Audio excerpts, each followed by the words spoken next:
All right, so I think I've got a recording. Who knows if this is going to take or not, so we're going to give it a try. So, welcome everybody. I'm Dame Finola, and I'm here to talk a little bit about Questing 101, Intro to Questing.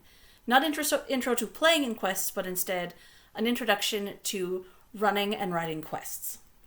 Now, is kind of a broad category, and different people see them as different things, but I kind of like to break them down and classify them a little bit. So the first kind of in-character thing that you can do is an in-character scenario battle game.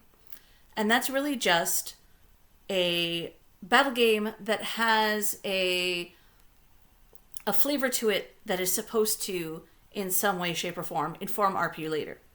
So, for instance, if you lived in Wolvenfang, it might be, oh, the bandits have captured the keep again. Surprise, surprise. We need to go kick them out of the keep. And then it would otherwise be just a straight up battle game, no special rules. In that case, it is probably a defend the castle, defend the walls kind of battle game. But there's no additional setup to that outside of the actual game itself. It's very straightforward. There's almost never any role play during it, unless you have people who are really gung-ho into the role play. So that's a scenario battle game. Then there's the special scenario battle games, which we tack on an extra word there, the special. And that's things like it's got a lot more flavor and likely has weird rules. So maybe it is incorporating, now there's lava and a monster that you have to fight. Often those ones end up as choose your own sides, but not always.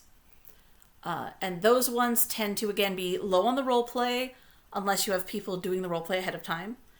It's usually, there's one condition, one win condition. Do X. And when X is done, you have won. And if you fail to do X, you have lost. The door actually has a couple of suggested ones, like the Dark Lord special scenario battle game, which is basically designed for players to lose.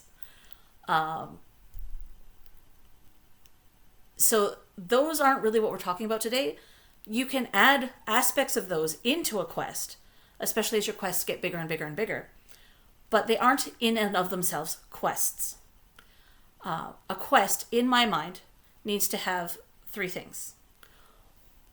One is there should be some kind of combat or physical danger. Not actual physical danger. Please don't throw actual things at people. Don't break the rules of play. But physical danger to your characters. Two is there needs to be some kind of non-combat challenge, be it puzzles or you have to impress an NPC by doing a feat of strength or games of chance. All of those are non-combat puzzles or non-combat challenges. And then the third thing is roleplay. There should be NPCs who are going to roleplay with you. And I don't mean just, here's the blurb, and then I'm not talking to you again. Or, here's the blurb, and then everything you try to do, I shut you down. That's not a quest. If you're that on the rails, we're not questing at that point. I mean NPCs who have a motivation, even if it's just little. The farmer down the lane has lost his sheep and does not know where to find them.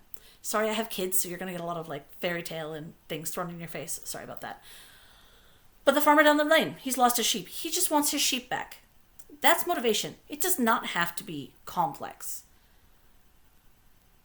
And he wants the player's help to find them. Great. And he sends them on the quest. But they can keep coming back to this farmer to talk to him, to get more information about where did the sheep go? What maybe drove them away? Oh, you heard howling at night. Oh. Now it's not just lost sheep. Now it's lost sheep and there's a wolf out there. Eek. Oh, no, the howling was on a full moon. Goody. Thanks for that. Right? The NPC can keep feeding them information. And some challenges should be solvable only by roleplay. Does that mean there's a right solution? Yes, but should your NPC also be able to roll with it? Also yes. So quests themselves tend to be broken down into a couple of different varieties. The first one, and the most basic, is a guided quest. And this is very much you, the questmaster, are walking the players through their sections. Now, there might be a variety of reasons you're doing this. Maybe it's a dungeon crawl. That is a kind of quest. And you're just going from spot to spot to spot to spot and describing everything that they see. That's great in small groups. The minute you get more than about 10 players, no one can hear you. Even if you have the best, loudest, most articulate voice, no one can hear you. Because either they're interacting with themselves, or they started to talk to the NPCs and they aren't listening for your cues. So past 10 players, guided is not the way to go. But guided has some really huge advantages. One, you can see everything. You know what's happening. You're there to make the rules calls. You're there to feed your NPCs a little extra information if they're floundering. You can be an NPC and change hats. Especially this is great in smaller parks. If you've got, 3 players and 1 NPC in the QM, QM's got to wear more than 1 hat. It's just kind of the way it rolls. So this kind of guided idea where you are just walking them through a dungeon or on a forest trail or something where they can't really go off the rails for any measurable reason, it works great. The downsides to this: it really limits what players can choose as an option. They can't go, oh, I have this great idea, and run back, because there is no back. There is only forward when you move forward. So that can be a little bit constraining. And again, it really does not work with groups bigger than 10, because you run into people wanting to go in all of these directions. And you also have to have a lot more NPCs if you have a bigger group. So if you're walking 10 people through this group, 2 goblins is not a challenge to 10 people. So you have to then have more NPCs, but then it just gets crowded. And if you are working with actual physical trail locations, this gets even worse. You can't really have fights of, say, 20 versus 20 in some trails. So you have to really kind of choose when you're going to use this. Now, when do you want to do this? You want to do this when you have 6 or fewer PCs. You want to do this if it's we call them instance style quests, very much based on the old WoW instances from when I started playing too long ago, where you're going to be running the same quest over and over and over and over and over again. I used to do these at Team Tactics 10-ish years ago, where each team would get to run through the same quest. The advantage to this was your NPCs know what their roles are all of the time. Even if they've run it 7 times, it's the same role. It doesn't change. What the players do is going to change, but the overall nitty-gritty of their character sheets not going to change. It's great in small parks. It's also great if you're doing a closed quest for, say, a company or a group of friends. We used to auction these off at Battle of the Dens and have them be like, oh, this is for me and my 6 closest buddies. And the QM has now written a personalized quest for us. Then you want the QM who is guiding you along. It's also great for newbie player quests if the only players are the new players, so that you can kind of push them along as they go. So I see a question, so I'm just going to take a moment to read that, and then I will answer it as best I can.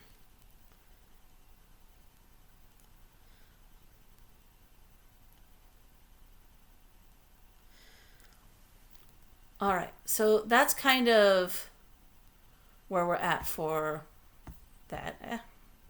Stop that.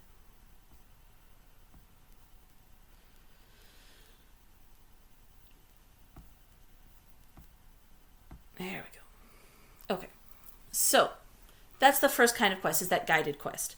They're great for, again, smaller things. You wouldn't want to run an event quest like that unless the plan was to also run them in instant style quests.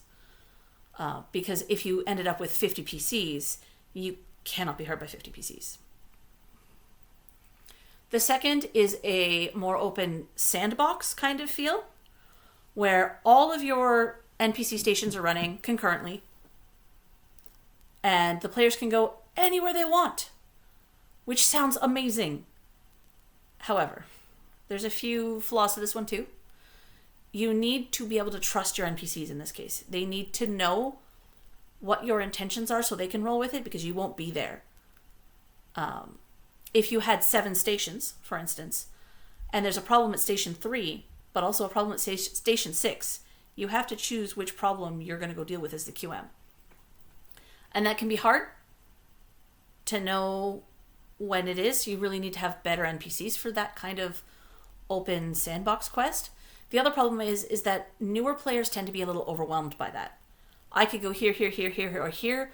Where do I even start? I don't know where to start. What if I start wrong and then they don't do anything? So in that case, you want to have NPCs who are going to be charismatic enough to kind of pull them in. An example of this was many years ago, one of my buddies ran a carnival-themed quest. And Side of the Shadows made amazing quests, and this quest was one of his first. And it was literally just the players had ended up at a carnival.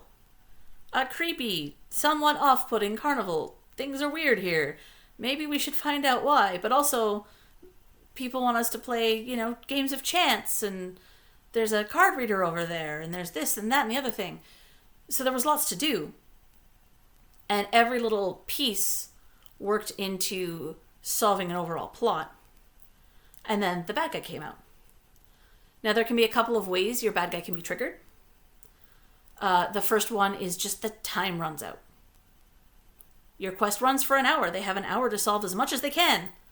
And then that affects the bad guy at the end. If they solved, again, we'll use 7, and I'll go back to why in a minute. But say we have 7 stations, and of those 7, they only solved 4. That boss battle is probably going to be pretty hard because he's still got 3 uncompleted bits. If they solved all 7, the boss is probably going to be a cakewalk. And if they solved none, the boss is probably going to be even harder. Or perhaps you'll have more minions or something. So this is my preferred style. I like the big open sandboxes, but it doesn't work everywhere. If you only have a small player base to work from, this does not work because your NPCs can't double up on rolls. Which can be very, very, very tricky. If you can't double up on rolls, you've got problems if you don't have enough players to cover all those roles. That's the biggest problem. The other one is that you have to be able to have good and constant communication with your NPCs. Make sure that they understand their roles. Make sure that they know what they're supposed to do. Make sure that they can roll with yes and. Or no but not just no. But we'll get to that in a little bit. The last kind of quest is the most complicated. And it requires a spreadsheet to run. I do not recommend it for beginner questing writers, but it is an amazing tool if you can make it work for you. And these are time-dependent quests.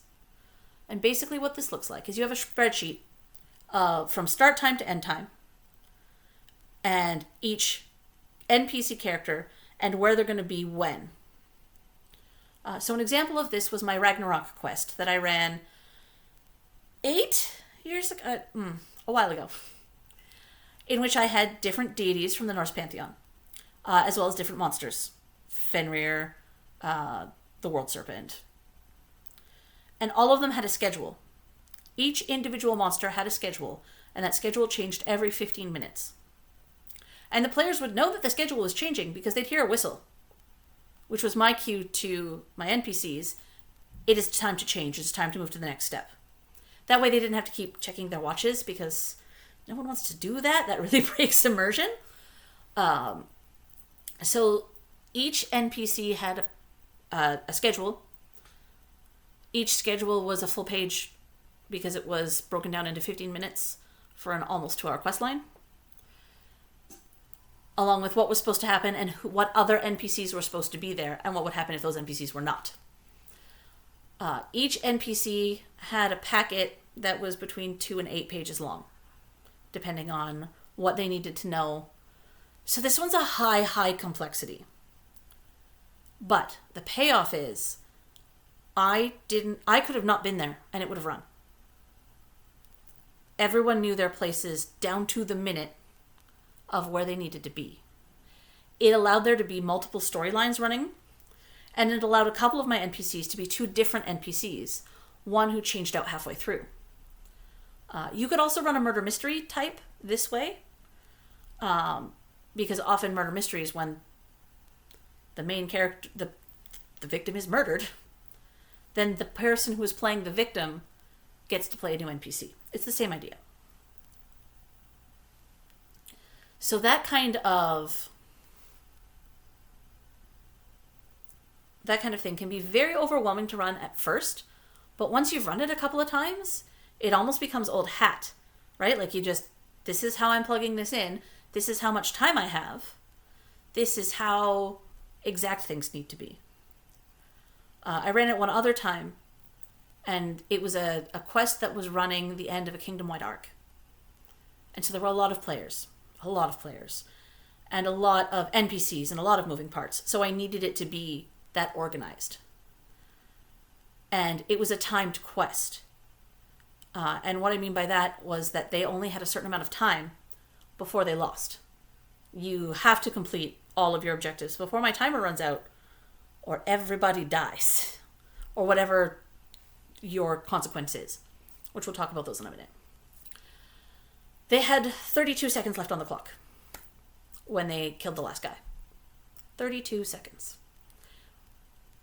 I was not there to run that quest. I was at a wedding and stressing out the whole time because I didn't want to be at the wedding. I wanted to be where I'd done all my hard work. But it went off without a hitch because everything was planned down to literally the minute. Not a thing I recommend when you first start. That is a lofty goal. That is I want to run a quest at Battle of the Dens or another, 150 plus person event. And it also needs very strong NPCs. You need people who are going to follow your directions. Because if they don't, it throws all of the cogs out of motion, which is not great. Typically, you can get by with 5 core NPCs in a situation like that. 5 people who know the quest about as well as you do, who can make calls. Kind of like mini Reeves, mini QMs.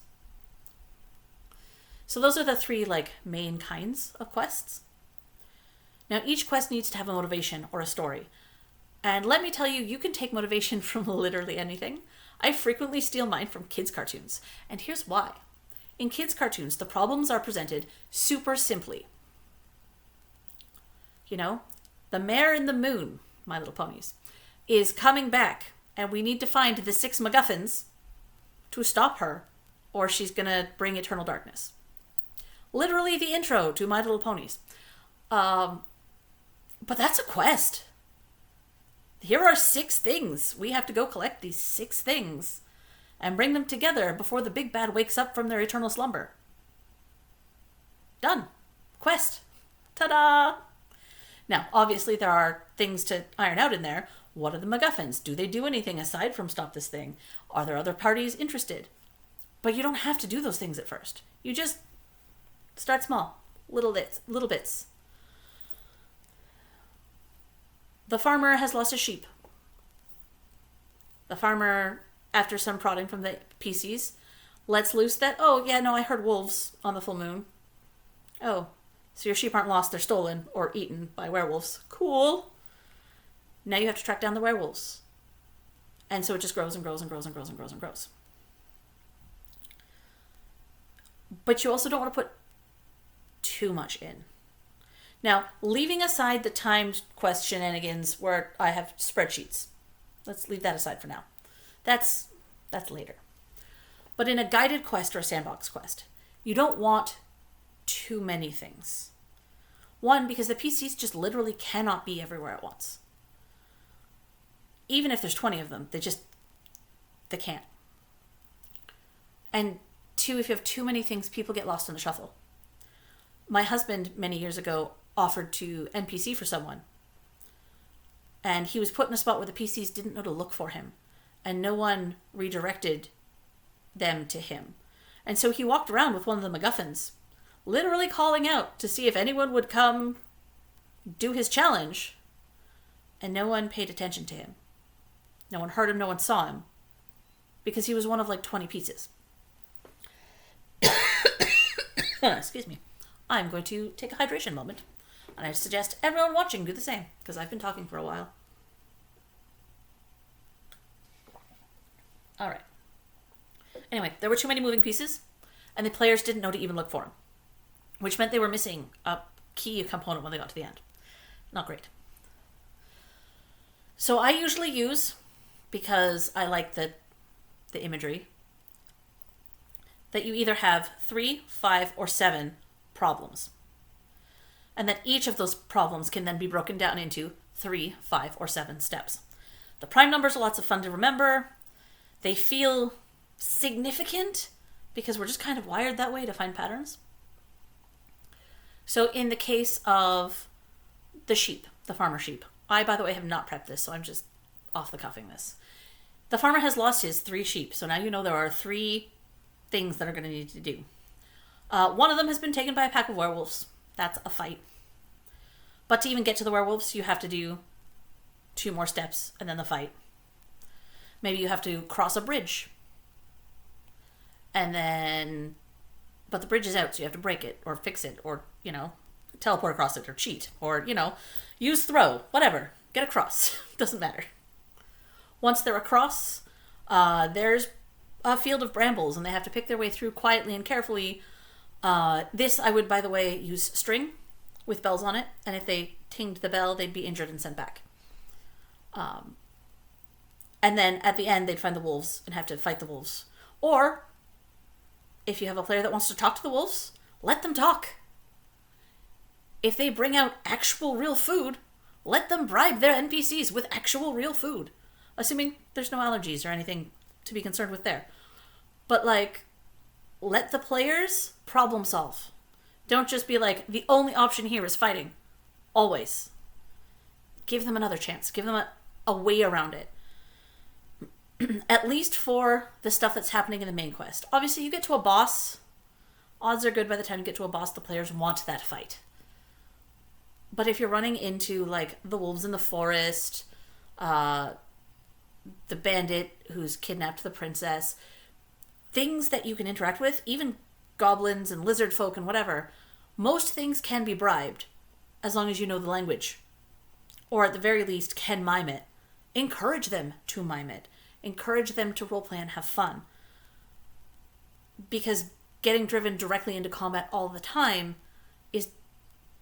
it's disheartening for those players who prefer to play color. It's disheartening for the players who would like to talk to things, who consider themselves diplomats or whatever. You want to give those players a chance to shine too. If you want to just do a straight up, this is a fight and there is no around this, scenario battle game. Done. In a quest, even your monster, I won't say your mindless monsters. If you put an ooze in my way, it's an ooze. You can't usually talk to those. But anything that has thoughts and feelings should have something that can de-escalate them. I've even seen, and this was many years ago, we were running instant-style, party-sized quests. And it was a guided quest. And we ran into a group of undead who were mining. And we didn't want to fight our way through because we were down 2 party members. So instead, we grabbed pitchforks and pretended to be undead and started mining the walls and started moving our way through, making, groaning, grunting, as if we were undead noises. The QM started giggling. And because the QM started giggling, the monsters just ran with it. and just ignored us because we were mining, and then they started making, oh, hi Bob, back to work jokes, right? Like, they had fun with it, we had fun with it. That was not supposed to be a thing we were supposed to be able to, walk or bluff our way around. That was an undead army, but we were like, nope, we're just gonna pretend we're them too. And the QM let it fly. This quest happened over 18 years ago, and I remember that because it was fun. And fun should be the name of the game, not necessarily combat. Not to say that combat can't be fun, but roll with things. Learn to say yes. Because who does it hurt in the end? Certainly not those undead. They were undead and did not care. I have gone on a tangent, and I apologize for that. I do that sometimes. Anyway. Once you've broken it down into your 3, 5, or 7, I wouldn't do any bigger than 7. After 7, if you get into like 9, anything bigger, it gets harder to keep track of for everyone. 7 is a nice number. Especially if you break your 7 down into 3 steps each, that's 21 things that need to happen. Which doesn't sound like a lot, but if you only have 20 players, it's suddenly a lot. And you can even make it so that things are spread out. Like, let's say you're a satyr and you want to be entertained. And you have to be entertained 3 times. That's what the QM said. You can say, I'm not going to take the same person twice, and I'm not going to take the same style of entertainment twice. So now they have to think on their feet and juggle and do whatever to try and entertain you or impress you. So that's a fun, easy thing to do. Once you've broken it down into what needs to happen, then you can start fleshing things out.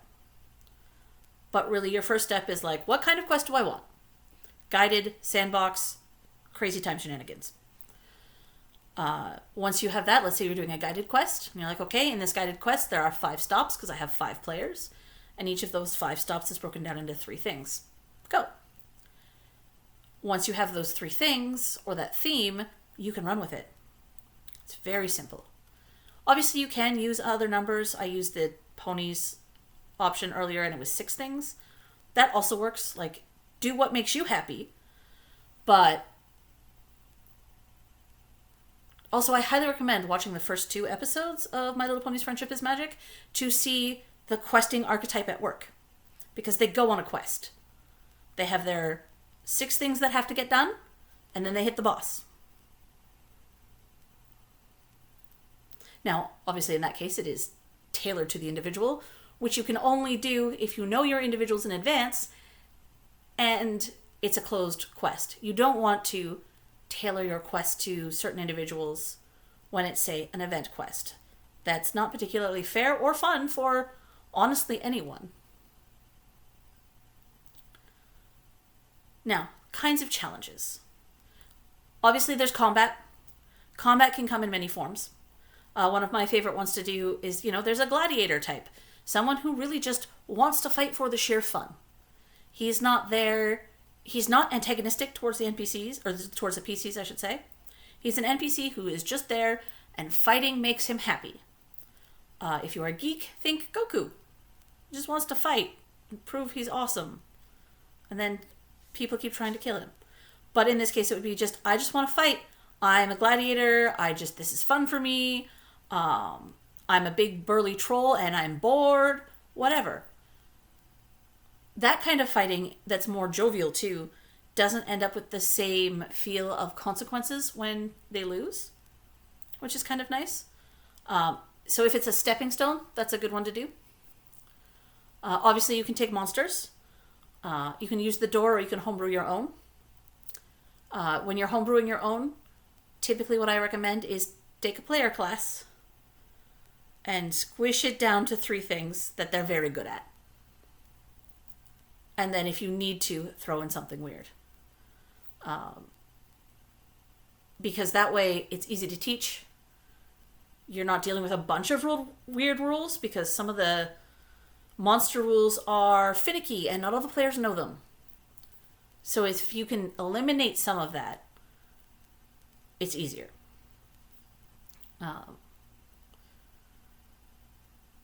yeah, so having monsters either roving around or guarding something is great.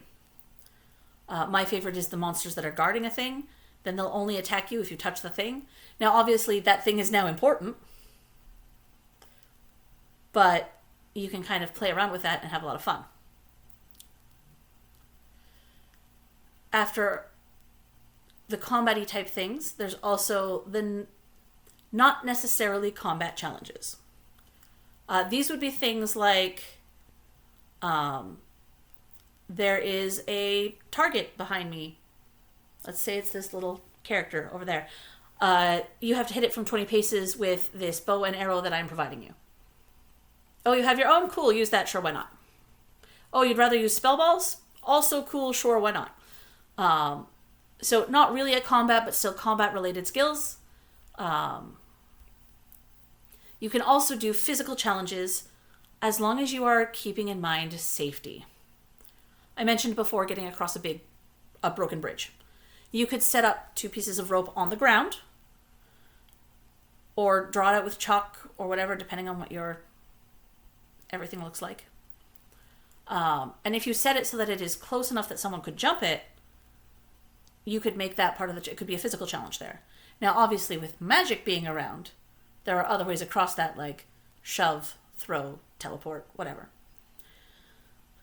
Or maybe the players brought physical rope and tied it to a tree on their end and had one person jumped and they all just like, can we climb this rope? And you say, yeah, cool, sure, go. You could do balance beams. If you do balance beams, please don't actually make them high, because we don't want to hurt people. You could, if you were particularly crafty or like to, tie sticks together, you could make a long tunnel and have them be like, you have to crawl through this tunnel. If you can't crawl through the tunnel, we can, because of physical restrictions, please let me know and you'll get through to the other side when the last person gets through. So there are physical challenges. One of my favorite ones was for the Ragnarok quest to impress, I think it was Thor, but I'm not 100% sure because it's been a while. With your strength, you had to pick up and carry another player with their permission, obviously. The smarter people went to find the smallest other players they could find to pick them up. The ones who were more about showing off went to find their biggest buddies to pick them up, because people like to show off. But all of it was all of it was great, all of it was fun. And at the end of the day, it was in the hands of the person being picked up as to whether or not they allowed it. So that's your more physical end of challenges. And I kind of lump them in with combat just because of how it ends up. Then there's the social challenge. The social challenge tends to be things like, tell me a story, explain to me why you're here, or my favorite, a leadership challenge. A leadership challenge is you give them a task. The person actually doing the task is blindfolded, and then the leader has to talk them through it, or the group of them have to talk them through it without touching or guiding them in any physical way, or touching the pieces or whatever. So an example of this could be you buy one of those dollar store puzzles and you spray paint it all one color, or you paint it all one color. Maybe you add something for the puzzle that it's meant to represent. And then you break it apart and you scatter the pieces in a small-ish confined area, and you let the players know that the only person who can enter this small confined area must be blind. They cannot see. And then the other players have to guide them through by description only. That is a social challenge. It is a hard social challenge. Be kind to your players. Don't do like a 100-piece puzzle. Do like a 20-piece puzzle. Or do something like it's a stacking challenge and they have to stack, like find the biggest and stack up a tower. Things like that. Things that are super simple if you can see, and suddenly not so simple if you can't. That the reason it's a social challenge, though, is because they have to listen, follow instructions. Like, it's very... and then you have the... you can do gambling type situations, dice games, games of chance of any variety, realistically. Those kind of float in their own category, but can be a lot of fun. Usually you have a more social character running those. someone who's engaging and wants people to come play their dice game, and maybe there are consequences, if you roll the dice, you might owe me your soul if you roll wrong, kind of nonsense. So and those are very easy and typically very cheap. Pretty much everyone who LARPs probably owns a pair of dice. And there are 100 dice games out there that you can just Google for free dice games and just go. And then there's the more stereotypical puzzles. Things like word games. Word games are difficult because not everyone can solve them easily or quickly. Make sure if you're doing word games, you give them tools to solve it. You don't just verbally say the word game. You give them a white erase board or something that they can muck around with to try and work their way through it, and a physical copy of what you have just said, because some people process reading better than auditory, or vice versa. You can do riddles. We're all very familiar with riddles. And I'm just going to pause for one quick moment. Little feet.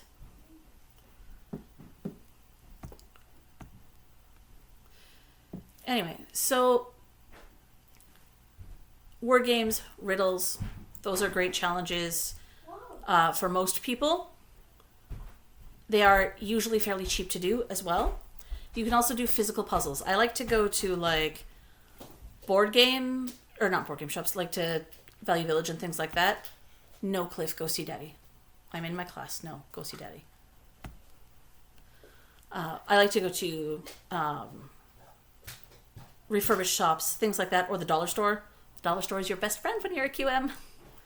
And then paint over it myself to make it more thematic, or get another artist to do it because I actually am not very good at painting. But you can have physical representations. You can also build them. I actually knew someone who built a maze, like a marble maze, on plywood. This thing is like 8 feet by 4 feet, and it takes 4 people to move. And it's one of those, it's like the tilted games where you have to tilt the thing and not fall into the hole. And it was super complex and super cool to look at. Obviously, that's going above and beyond, and you don't need to do that for your simple quests. But you can, for just about any quest, build your own things or get your friends to build them, or go to the dollar store and find something cheap and an appropriate approximation. So that's kind of your different kinds of challenges. You've got your social, you've got your word game, puzzly type things, you've got your physical, and you've got your games of chance. Typically, you want to combine one from at least 3 different categories in every quest, just to give your quest different feels. Because again, if you do only physical challenges and you do only puzzles, it gets boring, and you start to lose out on players because so many people like so many different things across the board.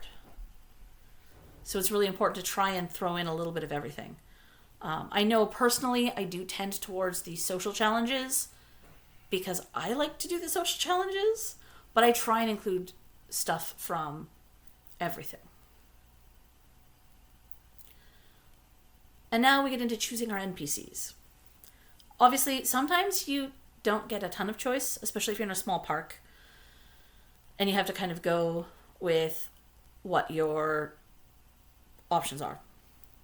But when you're offering NPC roles, you have to kind of look at what is the role itself and who is it going to attract. So if I'm going to hire a boss monster, and the boss monster is all fight, maybe 1 or 2 spells, and is intended to just be a bruiser, I'm not going to get me to play that role because I am 5 foot flat and small and squishy and a caster, not a fighter. So when you're writing up your NPCs, it's a good idea to kind of put in brackets, this NPC does, combat as a primary magic, or this NPC is non-combat. This NPC isn't interested in fighting. They can defend themselves or not, depending on how that particular NPC is supposed to play out. One of my favorite things to do in a quest where I need someone there as a reeve is to give them a non-combat NPC who can be talked to and who does things, but who is clearly not to be hurt. There is a rock in the trails at Battle of the Dens. It is a big, flat, very tumbly rock if you're not careful. When we do night quests, it's a danger. In the light, it's fine. It's not the greatest to fight on, but you can see where everything is. It's very well defined. But at night, those edges are a lot harder to see.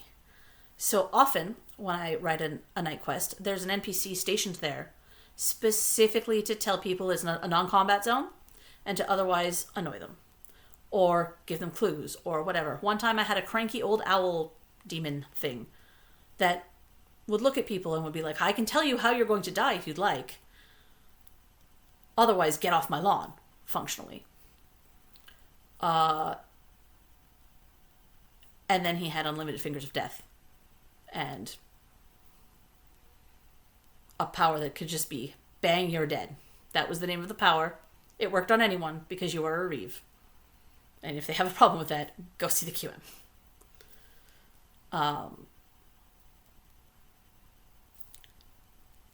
And he had the ability to kick people out if they were being dangerous. And he had to once when someone tried to climb up the rock while drunk. So he kicked them out of the quest. So he was labeled as a reeve NPC. But he could still be the angry owl demon. He made deals with people for, I don't know what, it's been years, but... So you can have reeve NPCs, you can have color NPCs, which are really just there to run their game or do their whatever. It's the witch who lives in the forest. If you try and attack her, she'll turn to mist and run away. That's a social NPC. That's not a fighter. And then you can, when you're looking for NPCs, go, I have the following roles that are in the following categories. Let me know if there's one that interests you. Then you don't actually even have to give anything away about your quest. It's just, here are the categories. This is what I'm looking for. Who wants it? It's NPC choosing. If you can, build a player base of NPCs you like. I have favorites. Unfortunately, a few of them no longer play or are older and so aren't around as often. But I have favorites. People who I trust 100% to do exactly what I need to do when and how I need it. Which is great.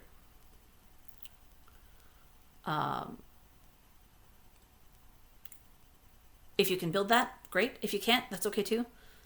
Often, if you put out a call for NPCs well in advance, you get them. If you're doing an event quest, something that is a mid-rain, a Koro, just a random event, try and have your NPCs in advance. It just saves everybody's time. And now we're into props. Props are great. Props and costuming really helps sell the immersion. But they don't have to be expensive. They can be. They often are, especially the costumes. But if I have, say, you're going to the witch in the forest and you need a potion because your parents have been turned into bears. Sorry about your parents. They're bears now. Go into the forest, find the witch, she'll fix it. If that witch has a little plastic cauldron from the dollar store, it sells it way better than if they're just sitting there, right? The dollar store is your friend. Making it is your friend. But you can have two. Good, cheap, and fast. You can only have two of those. So you gotta choose. Planning in advance is your friend. And sometimes you find something at the dollar store or at a resale place and you're like, oh, what's the story behind this? I'm writing a quest about this thing because I found it and it's great. Again, take your motivation from anywhere you can. It's very helpful.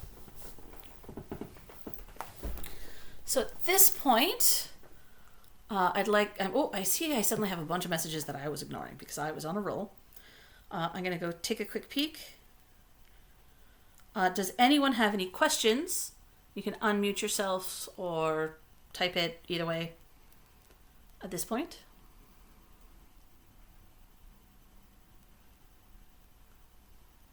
So when you were talking about like board games, I think you accidentally muted for a moment.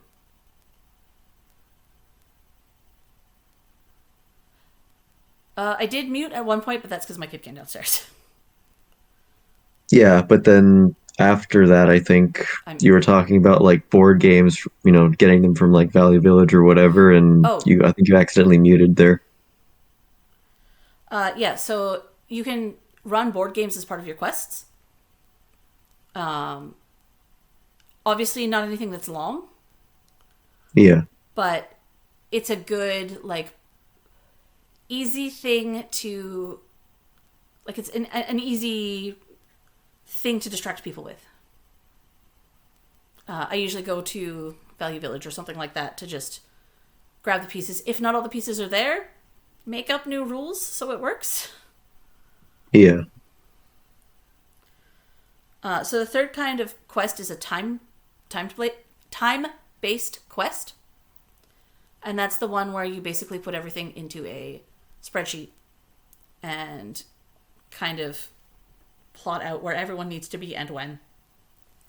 It is strenuous to plan.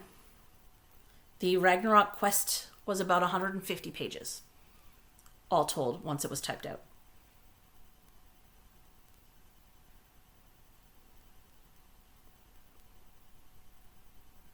Something I wanted to ask about. Um, so actually, no. First, I want to make a comment of like, so hearing the explanation, it's almost like programming a video game, but in like real life. Yes, 100%. You If are writing a video like game. coming up with like if when, statements, things like that. And then also just like sort of, I don't know. But yeah, that's kind of the other thing I was gonna ask was what about quests that are like that require like multiple, how do I put it? Like quest arcs, like a lot of different Yeah, bits. like a series basically. Yeah, so I'm about to launch one of those in the Nine Blades in September. Oh, nice. And I will be looking for people to run bits in every park. Oh, And I'll be doing a lot of the planning work, and you just get to run the things. But basically, that's a lot of bookkeeping. So I okay. did one where it was called Spirits of the North, and basically the animals, both real and imaginary, across the land were getting murdered, and to protect them, you had to do quests at each park, and then success, fail, or like partial was reported back to me, and then I would change how the arc was going. So basically, I had here is how the story is flowing if nobody intervenes. And then every time there was an intervention, the story would jigger around, slowly flowing towards its end. It is a lot to keep track of, but it can be really, really rewarding because then when you get to a big event, you can pull everyone in because everyone's Hmm. now invested. We did one arc years ago when V8 was being launched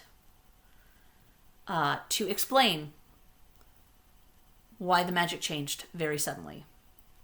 And the basic premise was an army from another world invaded, and their presence changed magic forever and permanently.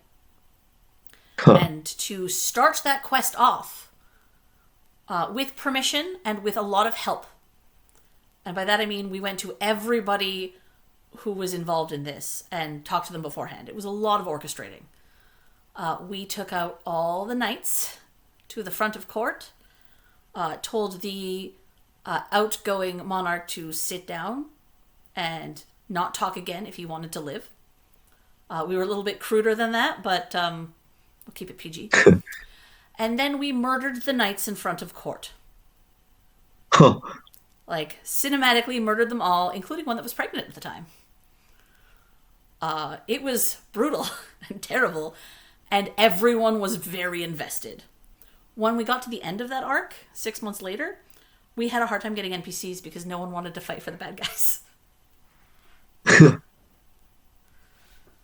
but it was a lot of writing quests up or battle game scenarios and things like that and sending them out to the parks, letting them run them, and then report back to us and changing the narrative as it went.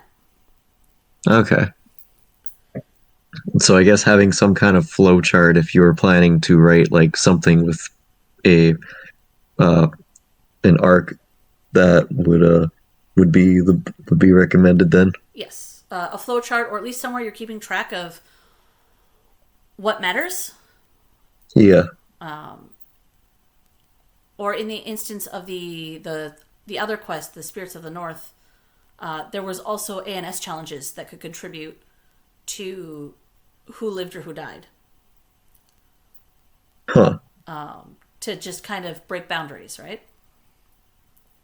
So you can do a lot of fun things with quests. They don't have to stop when the day is over. In fact, I highly recommend that your quests have a lasting impact on roleplay if you can, like, not always, but sometimes. It's great to have lore. Yeah. When I first joined, bards were persecuted against because of an in-character thing. But it bled over into battle games sometimes. Also, in their defense, Bard was really annoying back in 6.0. Like, really annoying. Okay. All right, now I'm going to check to see if there's more questions. Yeah, the larger you scale, the more gamified it does have to be, yes. And the more you have to account for things, but also the more you have to trust your NPCs. There was a Battle of the Dens, I want to say my third or fourth year in the game, where we were supposed to be like this group of druids, like a druid's grove, and the players were supposed to get something from me. I forget exactly what it was. But we decided, because the QM was like, I'm not sure how to make this more difficult. I'm going to leave it in your hands because I trust you guys. You guys are all solid NPCs. And we looked at each other and went, okay, only one of us speaks the common tongue. And that's you, Steffi. You, Finola. You speak the common tongue. The rest of us don't. And we're just going to yell at you and talk at you and emote at you. And you're going to have to translate on the fly. Go. Also, they can't get to you unless they've gotten through to us. So it was a really good social challenge for me as well as the players.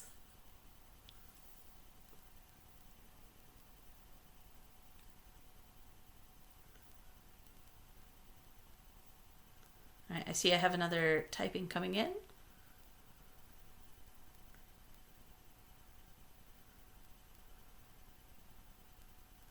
I mean, we did have a few other players who tried French, because there's a lot of French up here, but none of us spoke French at all, so we just kind of blank stared.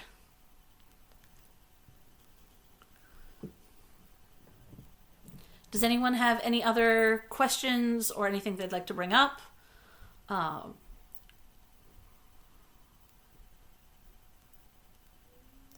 going to talk a little bit then about PvP.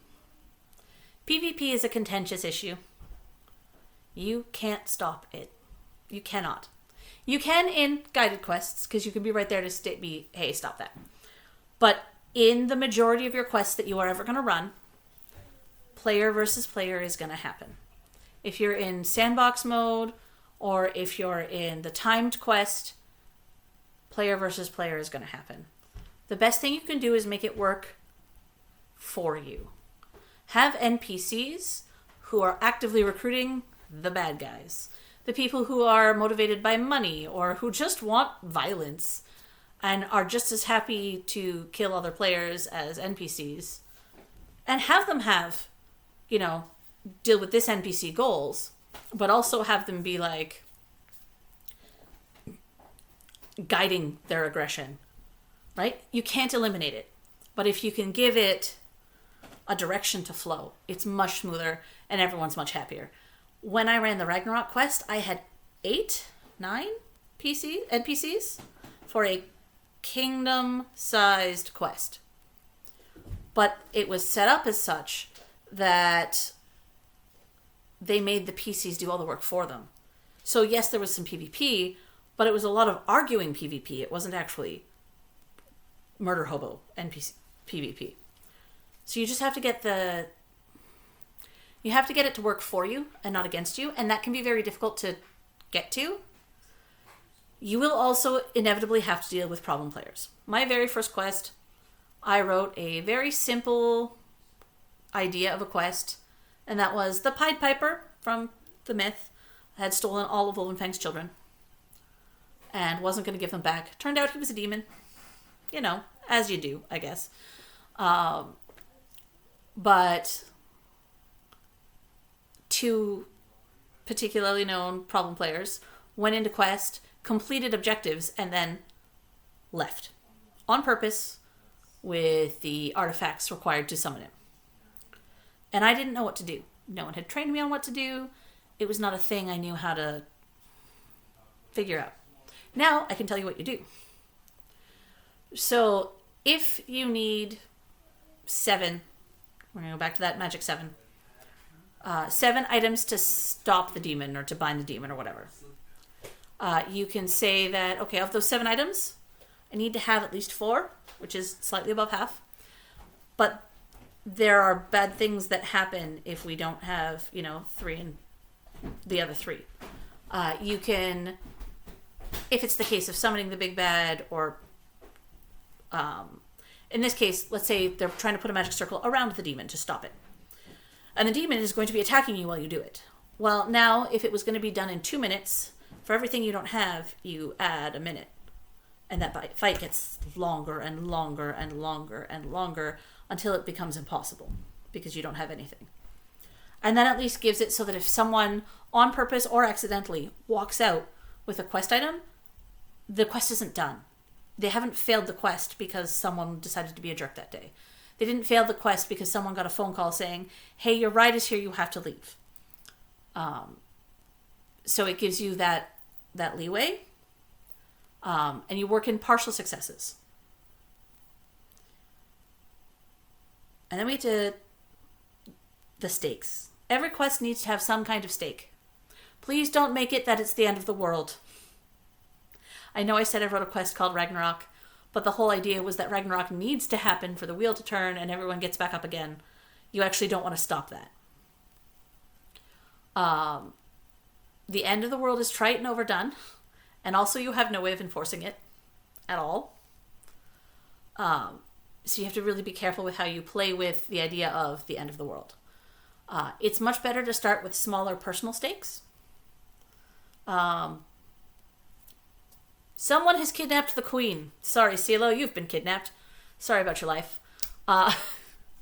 Someone has kidnapped the queen and is ransoming her. But we found out where they are. You can break into their keep and steal her back. But you have to do it before they get back from whatever, bender at the inn they're on. And if you fail to get her back out in time, then they're going to catch you and it's fight. Those stakes are manageable. CeeLo's going to be real annoyed if you don't rescue her. And then someone's going to have to try again later, but that stake is manageable if they fail.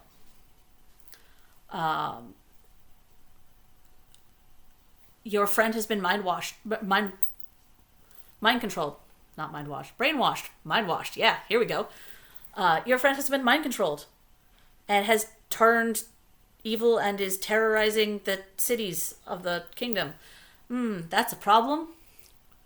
But wait, we know someone who can fix it. Oh, they need us to go get these 7 things, to go get the things and then put it in the cauldron. And oh, while we're doing the cauldron, our possessed friend has shown up to attack us and now we have to stop them without killing them. Oh no, what do we do? Manageable stakes. You don't want to do end of world. You can destroy your cities. I've blown up Wolfenfang a couple of times.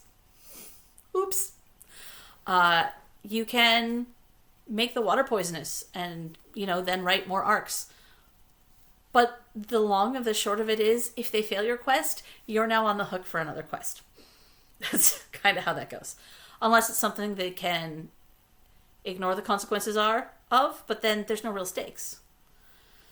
So finding a balance is difficult and tricky. the removal of, someone's autonomy is a real good motivator for most people. There's a wild beast on the rampage, breaking cities. Oh, turns out it's not just one. It's one per city. Now we have to pick which city gets destroyed. Oops, it was Twilight Peak. Right? Like, there are things you can do to run with it. The world was never in any danger. The cities were smashed, but the people were fine, so it was fine. Because magic. So there's lots you can play with motivation. Does anyone have any questions specifically about motivation or how to deal with PvP?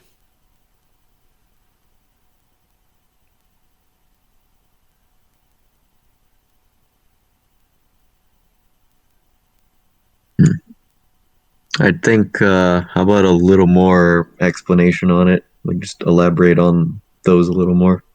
Okay. Well, I'll go back to PvP then to start. Typically, someone comes in to mess up someone else's day in roleplay for one of two reasons. One, they're the kind of player who delights in the chaos of just fighting. That kind of player just needs something to do that is fighting based, which is why I advocate that all quests should have some violence to them. Something for them to fight, something for them to challenge against, something with a tangible reward at the end. The idea of the gladiator from earlier could be like, all right, if you want to fight, you go fight this guy, and whoever streaks the most against this guy or who, beats him in this kind of whatever competition gains random trinket. I will deal with that question momentarily. The other reason for PvP is in-character grudges. That one's a lot harder to deal with because there's usually a story reason behind it. But as long as the players in question are having fun and not upsetting people around them, then it's not a problem. So let's just say the Admiral and I are having a very public feud and I've decided I need to kill her. As long as we're cool with it out of character, just let it happen.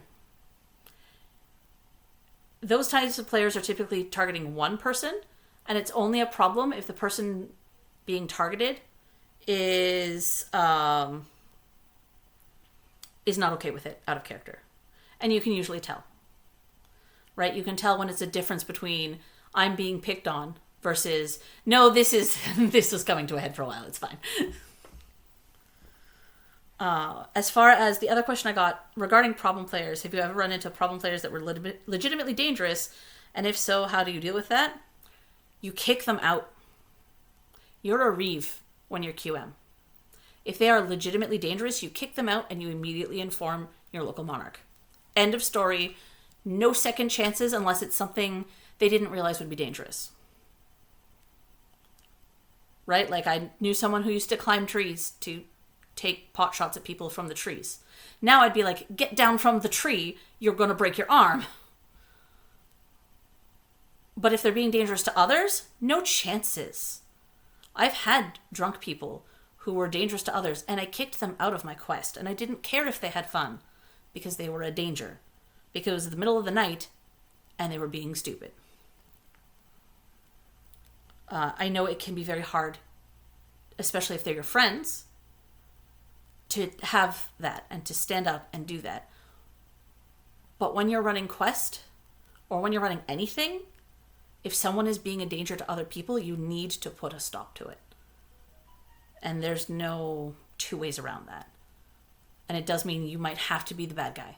You might have to be like, get out of my quest, you're done, because you're, throwing rocks at people. Not okay. Get out of my quest. And then go tell the local monarch. Because if they're being dangerous, the monarch needs to know. And there needs to be a paper trail to protect you.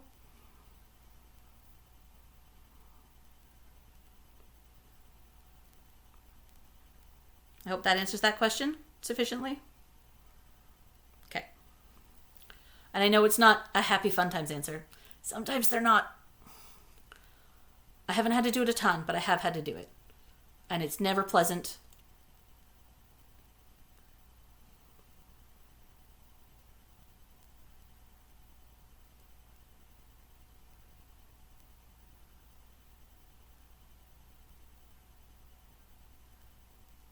I just have someone typing, so I'll just wait a moment.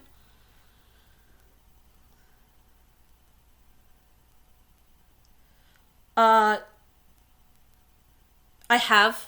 It was one of said aforementioned drunk players. And I looked at him and I gave my best mom voice of, I'm very disappointed in you. And that made him leave. But then I did launch an official complaint. Because if they aren't listening to you, then your next step is to let the quest run in your absence and get the monarch. Unless you are monarch. But it's the monarch's job. It's not yours. If they won't take your initial, you are done because you are not being safe, and I'm running this game so my word is law. If they won't take that, that's now a monarchy problem. And if they won't take that from the monarch, they're probably going to eat a banhammer. So it's not your fault, not your problem anymore. And it can be hard, especially when they are your friends. And sometimes just a gentle warning is all you need. Like if it's someone who doesn't think what they're doing is dangerous. But once they've hit that, and use your best judgment. If you think someone is going to get hurt, make the call.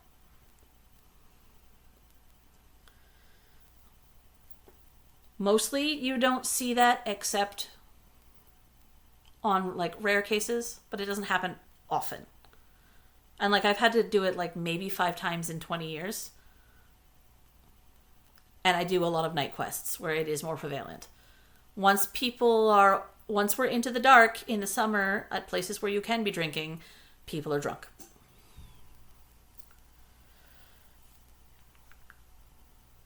Any other questions?